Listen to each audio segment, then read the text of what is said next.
with new eyes, it will be mostly a recap, but there could be a few new angles you haven't looked at. For the rest of you who are new to this, the first question is invariably, is this a joke? Because it's a joke, right? And that's where we start, because it's one of our two basic childhood facts. 1 + 1 = 2, and the Earth is a globe. We're taught this before almost everything else, and that right there should give you a clue on how serious this secret is. But for those who have forgotten their history, here's the modified Men in Black version. For the first 4,000 years of our civilization, we believed that the Earth was a flattish disk, surrounded by a solid dome barrier called the firmament. All of the 5 major religions had their own version of this, and the churches enforced the belief. Then, around 1514, a man named Copernicus created a new model of the world.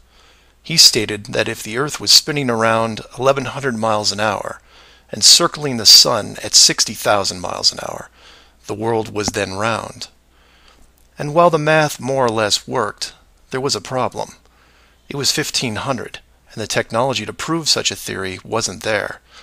The first balloon to carry people wasn't invented until 1760. Sailboats were the only travel over water, and the fastest thing on land was a horse. But the new worldview was promoted and took hold.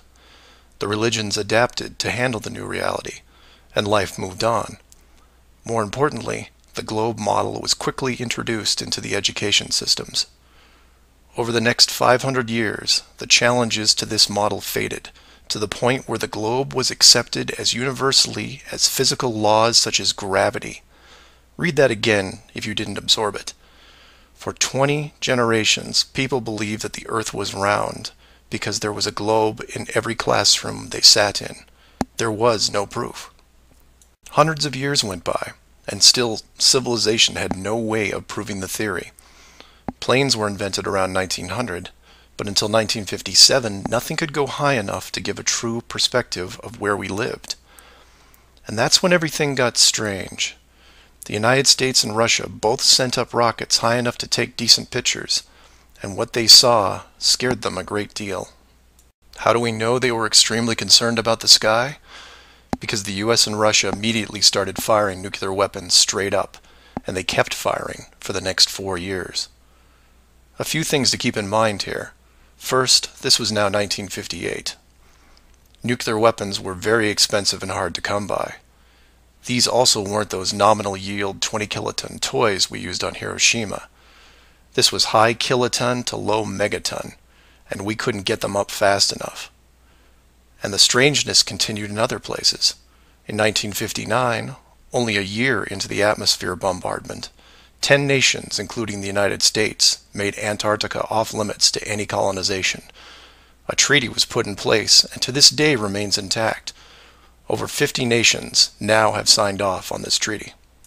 Do you know any treaty that has lasted that long between all industrialized nations? Moreover, do you know any piece of real estate in the world that is owned by no one? You would think at the very least one of the large oil companies would use their huge financial resources to explore this region, and yet they don't even petition the idea. The short version of the discovery is this. By 1958, the military had discovered the very solid upper and outer edges of our world, and had to create a way to put up "Do Not Enter" signs without looking obvious.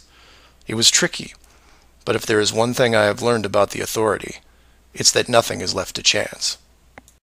Most of the work had already been done for them, so their job was primarily in the details. The sky part of the dome was much higher than commercial air traffic, so the only thing they had to worry about there was the space program, which is immediately militarized.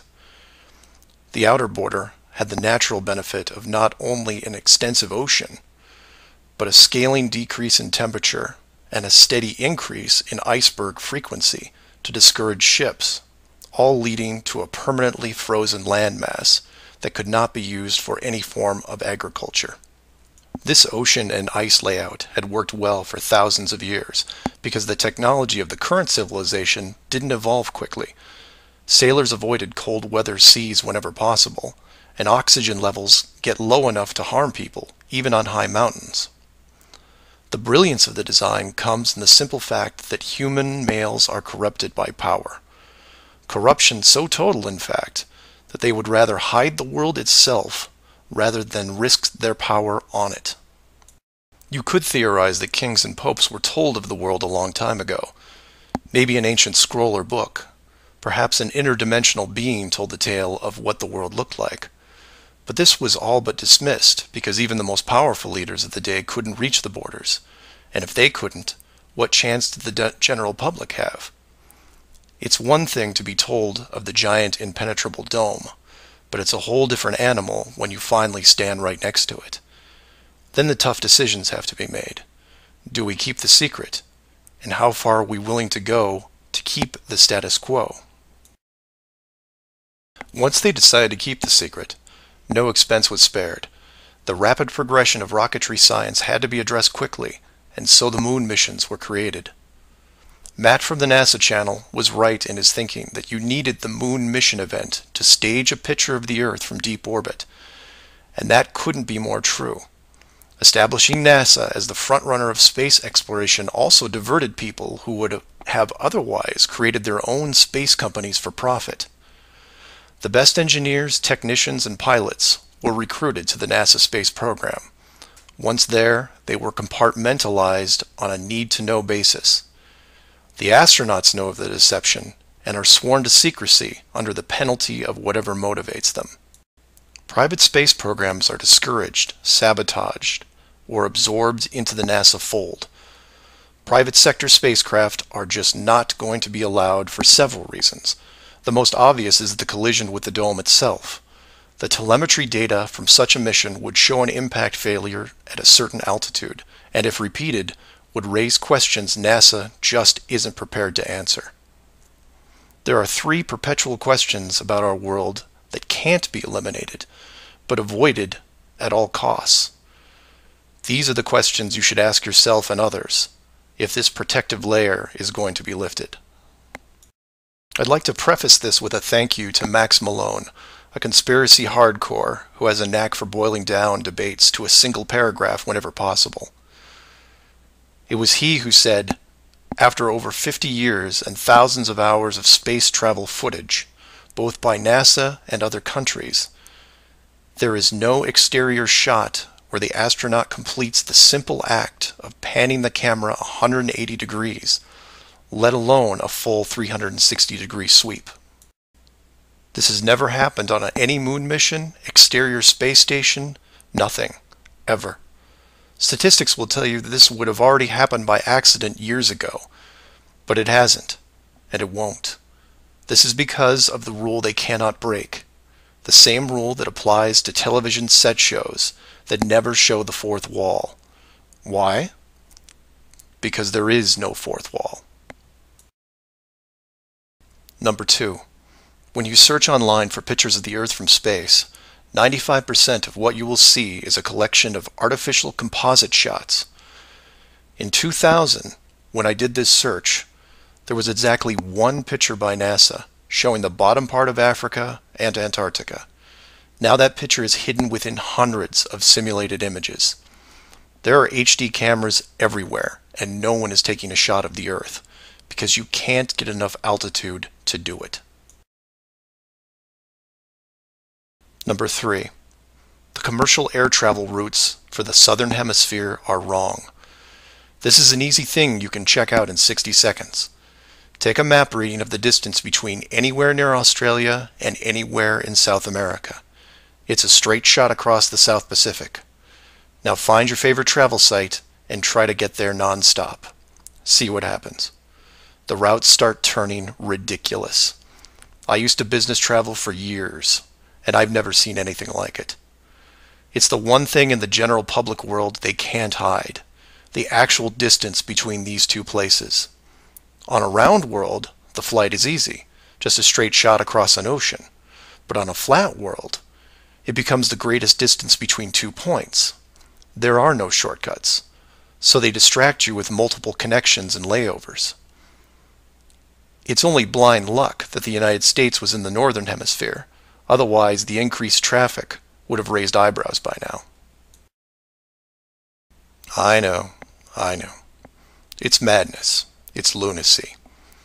There are people who will tell you straight to your face that all the leaders of the world are lizards, and yet these people laugh out loud when you say the words flat earth. I was, and still am, a huge conspiracy guy. I literally ran out of new tin hat topics to research, and I still wouldn't look at this one without embarrassment. But every time I glanced at it, there was something unresolved. And once I saw the near perfection of the whole plan, I was hooked. Do your own homework. Ask the questions. Get past the possibility and see if you can move into an even bigger picture. Like who built the dome and why. That's where it starts to get really interesting and things start opening up. I know I said years ago that the greater good was something that should be preserved, that JFK, Pearl Harbor, and 9/11 were inevitable. I still believe it, and I understand the decisions. The globe illusion, however, has run its course over the last 500 years. It's time to start again. If that means we end up getting the attention of who or what created this place and force the reset of the world, is that such a bad thing? I've put some links in the description that you might want to check out, like the current map projections used by the USGS, the United Nations logo, the Flat Earth Society, high-altitude nuclear tests, the Antarctica Treaty, among others. I'm not allowing ratings or comments on this video for several reasons.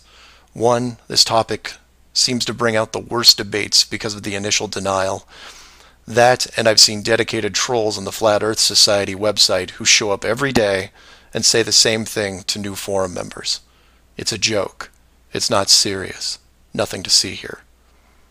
Kind of strange that there are full-time trolls on a site that has less than 500 members worldwide. That being said, please feel free to contact me at msargent23@comcast.net, or heck, just call 303-494-6631.